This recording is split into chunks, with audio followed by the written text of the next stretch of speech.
Nigeria recommits to stabilizing West African sub-region. And the new Speaker of the House of Representatives visits President Buhari. The 9th National Assembly set to inform President Buhari of its quorum and election of its presiding officers.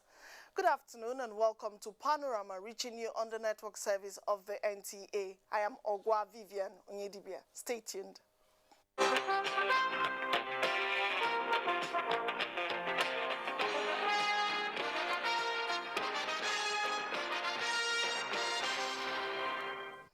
We begin Panorama with the report that the federal government has restated the commitment of Nigeria towards bringing her influence and resource potentials to bear in the task of stabilizing the West African sub-region.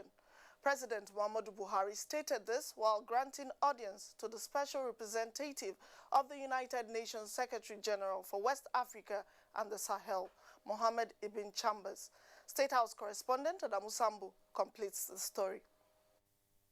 Mohammed Ibn Chambers, who represented the United Nations Secretary General Antonio Guterres at the Democracy Day celebration, expressed Mr. Guterres' personal admiration for President Muhammadu Buhari's integrity and quality as a statesman, especially in fighting corruption and driving public accountability.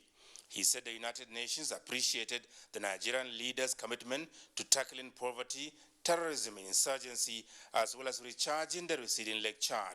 Mr. Chambers pledged continued technical support of the United Nations to INEC, the nation's electoral umpire, towards the next general elections. United Nations, he also explained, is delighted that Nigeria's permanent representative, Professor Tijani Muhammad Bande, was elected the president of the 74th General Assembly. He described Professor Muhammad Bande as highly regarded by his peers in New York and will undoubtedly be a pride to Nigeria and Africa. President Muhammadu Buhari expressed pleasure that the United Nations appreciated his administration's focus on fighting corruption, poverty, and ensuring regional stability. He restated his belief that peaceful relations with Nigeria's neighbors remained imperative in confronting terrorism, insurgency, and other cross-border crimes. In a related development, President Muhammadu Buhari received in audience the first Vice President of the Republic of South Sudan, Tabang Deng Gai. Mr. Deng Gai came to seek Nigeria's continued support towards lasting peace, security, and sustainable development in his country. From the State House, Adamu Sambu, NTA News. And President Muhammadu Buhari has expressed optimism that with the new leadership in the National Assembly, the next 4 years of his administration will be more eventful, result-oriented, and responsive to the needs and aspirations of Nigerians. This was while receiving in audience the new Speaker of the House of Representatives, Femi Gbajabiamila, on a thank-you visit. State House correspondent Adamu Sambu once again has details. Still basking in the euphoria of his overwhelming election to preside over the 9th House of Representatives, Speaker Femi Gbajabiamila was accompanied to the State House by the new Deputy Speaker Ahmed Idris Wase and other lawmakers. President Muhammadu Buhari, who formally congratulated them for their victory, which he described as well-deserved, urged them to exhibit high sense of responsibility and patriotism in robustly legislating for public good. Whatever I do is through national interest. For example, the Senate President and you, I didn't know you person to person before I made up my mind. It's just my observation of your performances, commitment to the party and to the country. You have the time for your job. I'm very pleased the NTA has picked this priority very well. Whenever I have the time to look at it, somebody is working somewhere, which is very interesting. So I congratulate you. And the fundamental issue is to maintain focus on national issues. The three fundamental issues are still very relevant to us. The security in the economy, and then try to make everybody accountable at whatever level. This is very, very important because it will earn us the confidence of the people, and then we'll have more time to do our jobs. Speaker Femi Gbajabiamila was full of gratitude to the President for his leadership, proper guidance and confidence in their abilities to lead and make the desired impact in the National Assembly. And on this, he promised they will not fail to deliver. The confidence you have reposed in us, we will definitely not disappoint you. As it was painful in the last 4 years, for those of you outside, it was also very painful for us. You have quite a number of members in that house this next 4 years in the 9th Assembly that are ready to champion the cause of this party and your cause, so that you can leave a legacy, a major legacy that will last the test of time in Nigeria before you leave in 4 years. So that's what you consider us, your foot soldiers, your legislators, and we will always give you the objective, the truth of what the situation is, and we'll try and work as much as possible with the executive. Described as the most experienced lawmaker in the House of Representatives, the new Speaker, Femi Gbajabiamila, was the leader of the House in the 8th National Assembly, during which the new Deputy Speaker was also the Deputy House Leader. From the State House, Adamu Sambu, NTA News. Into legislative matters now, the Senate has resolved to write to President Muhammadu Buhari to officially inform him that a quorum of the Senate of the 9th Assembly has assembled and that its presiding officers have been elected. National Assembly correspondent Ignatius Nkwo reports that the Senate is also to inform other global and continental parliamentary bodies. Senators entering the chamber after inauguration for their first legislative business. As early as 9 o'clock in the morning, senators had formed a quorum waiting for the Senate President. The first entrance procession of the new presiding officers signaled the commencement of plenary. The number 3 man in similar procession 8 days ago is now number 1. Shortly before commencement of business, the 2 senators who contested in the election had a meeting, a pointer towards a unified Senate. Legislative business kicked off with the Deputy President of the Senate, Ovie Omo-Agege, moving a motion for Senate to communicate to the President. Informing him that the quorum of the Senate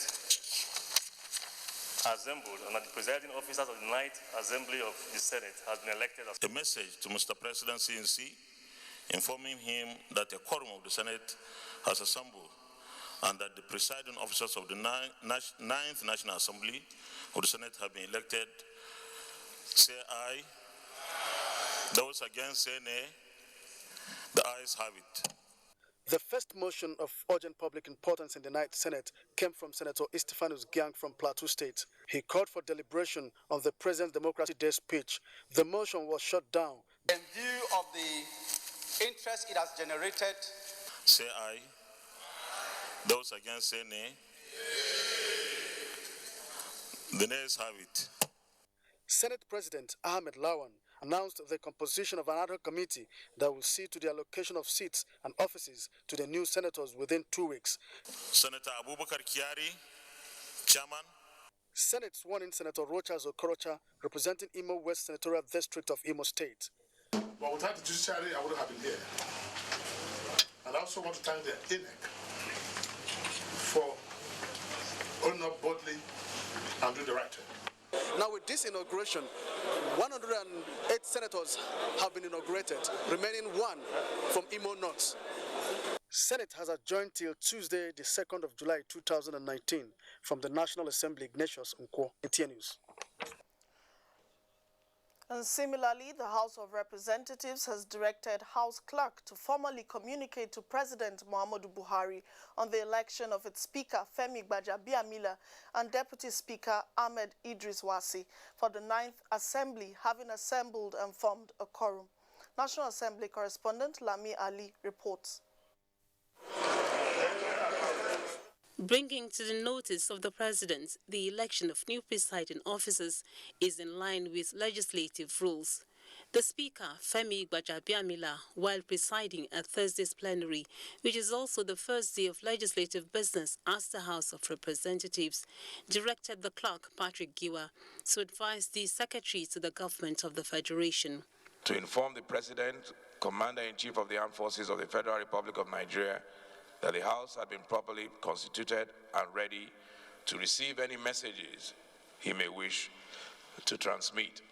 2 matters of urgent public importance and the need to assist victims of flood and other environmental challenges in some states of the Federation, and the request to deploy additional security personnel in parts of Oyo.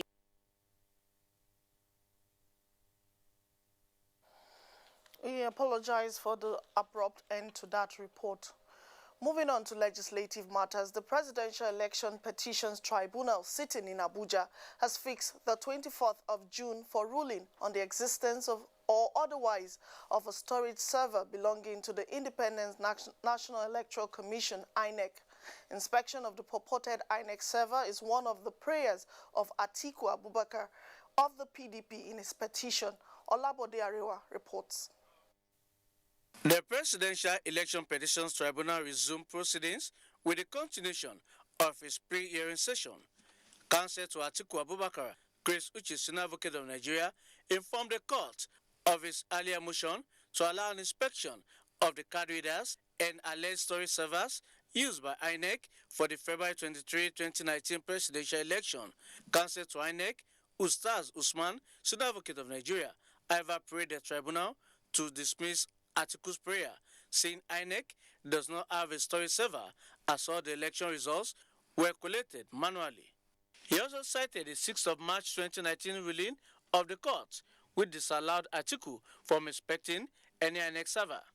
Counsel to President Muhammadu Buhari, Wale Oladipo, Senior Advocate of Nigeria, called attention to the dangers inherent in the court overturning his earlier ruling on same.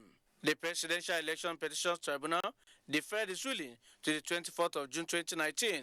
The court has not taken a position on it, but we're all unanimous, all the respondents, that the application should be refused. Everybody is aware that smart card readers were used, and this transmitted both data for accreditation and the results. And now we are saying, let us all go there. These are electoral materials supervised by the court. In a related development, the court was unable to proceed with the petition filed by Ambrose Owuru, presidential candidate of Hope Democratic Party, against President Muhammadu Buhari's victory.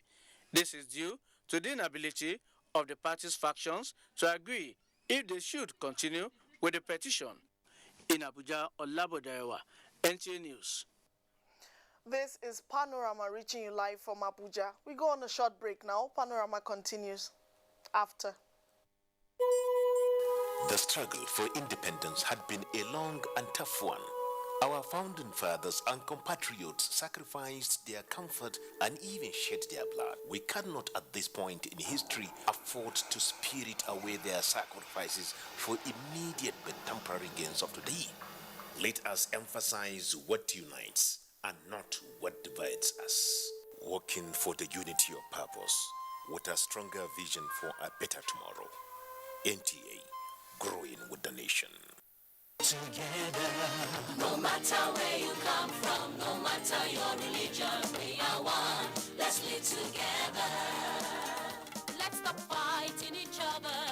Let us live as one. It doesn't matter where you come from, your tribe or religion, man, woman or child. It doesn't matter who you are. Put Nigeria first. No matter where you come from, no matter your religion, we are one. Let's live together. How can we develop when we're always in crisis? Families have become refugees in their country. No matter our differences, show some understanding. No matter where you come from, no matter your religion, we are one. Let's live together. Nigeria, the only country we can train with remarkable potentials to excel. Let us believe in ourselves and change our attitude for the sake of our country and generations unborn. Let us revive our cultural values, which are our essence as a nation. Let us renew the spirit of patriotism and hope in our dear country. Do not take or give bribe. Be punctual always. No more African time. We can't expect to be global citizens and operate on African time. Join the queue. Insist that people are attended to on a first-come basis, no matter who they are or where they come from. Nigeria, good people, great nation.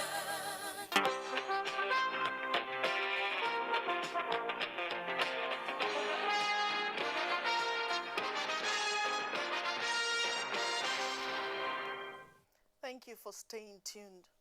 The wife of the president, Aisha Muhammadu Buhari, has officially chosen to be addressed as the First Lady of the Federal Republic of Nigeria for the next 4-year term of the President Muhammadu Buhari-led administration.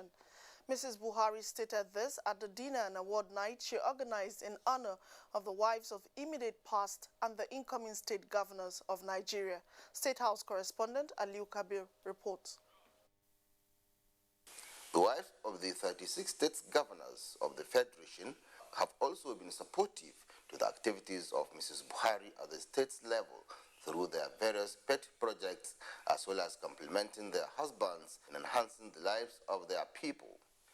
This night, therefore, is remarkable to the wives of the governors, particularly the outgoing, as Mrs. Buhari has appreciated their support through the journey in building confidence and restoring hope to women, youth, and children.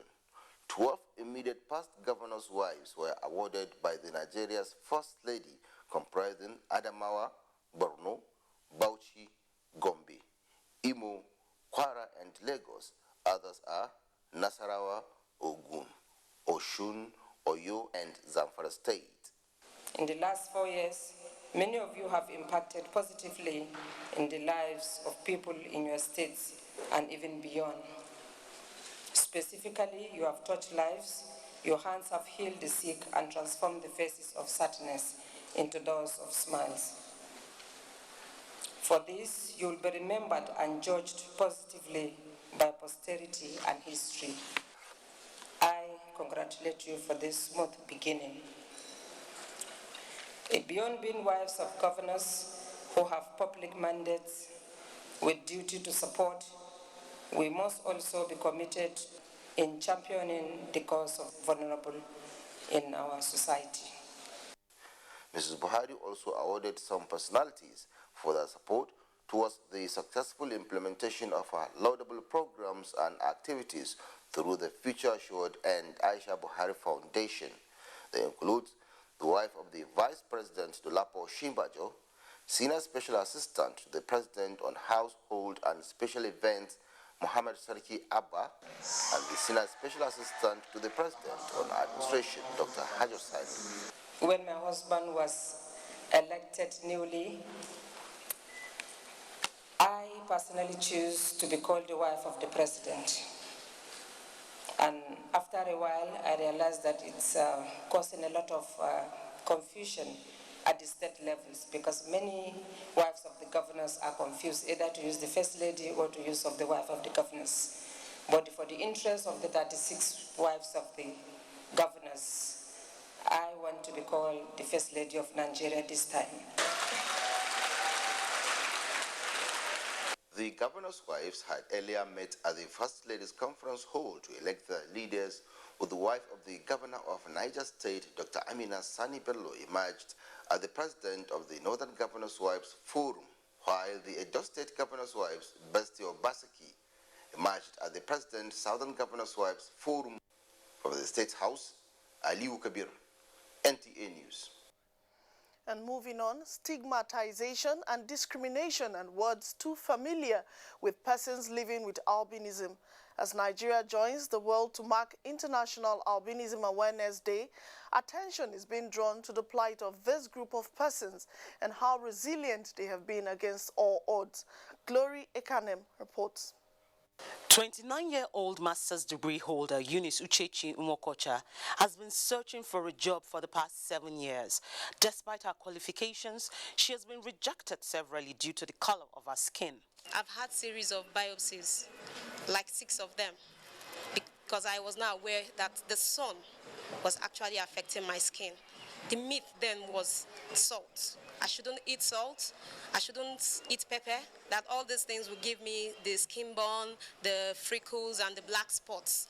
This is 40-year-old Lukman Matthew, one of many Nigerians with albinism, participating in the awareness walk as part of activities marking the global event aimed at highlighting the challenges faced by this set of people. Every individual out there, whether in Nigeria or anywhere around the world, to think about our personal behaviours and attitude and how they impact on others. That's why we're reaching out to the government, the federal government, the states, to help us so that we can capture the actual number of persons with albinism in their states. Albinism is a congenital absence of pigmentation in the skin, hair, and eyes. This conference therefore brings a ray of hope to the plight of albinos as issues bordering on their health, education, and stigmatization were discussed. The theme for this year's celebration, which is still standing strong, advancing the cause of albinism, makes it possible for the likes of Lukman and Eunice to have hope for a better future. In Abuja, Glory Ekanem, NTA News. The Supreme Court has upheld the nomination of Mohammed Sani Musa as the senator representing Niger East at the National Assembly.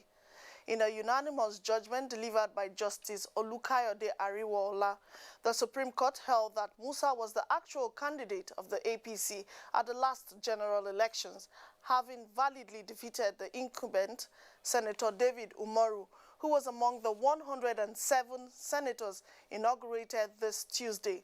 Well, by this judgment, he will now vacate the seat for Musa. The court judgment was greeted with shouts of jubilation by his supporters. And as the largest television network, the Nigerian Television Authority is committed to ensuring that Nigerians are provided the opportunity to view the matches in the comfort of their homes and viewing centers as the African Cup of Nations tournament kicks off in Egypt on the 21st of June. Gufan Shaji reports that the Director General of the NTA visited the Tertiary Education Trust Fund to hold talks on how best to bring this sporting event to Nigerians. As a unifying factor in Nigeria, football always makes Nigerians to forget ethnicity, religion, and other differences. These sports enthusiasts, whom are heading the affairs of the Nigerian Television Authority and the Tertiary Education Trust Fund, are holding talks to use it to further integrate the nation. NTA wants to beam such tournaments to every Nigerian home, but cannot achieve it alone, and so seeks the support of the Tertiary Education Trust Fund.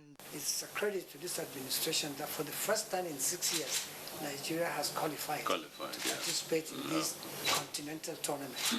And we think every Nigerian has a right to watch the national team in action. In the common journey to get this country rise from whatever level we are to higher leadership level at the global stage, I'll be glad to do so. A blueprint of NTA's expectations of the TET Fund was presented during the meeting in Abuja. Gufan Shaji, NTA News. And to other sports stories, Nigerians continue to applaud President Muhammadu Buhari for renaming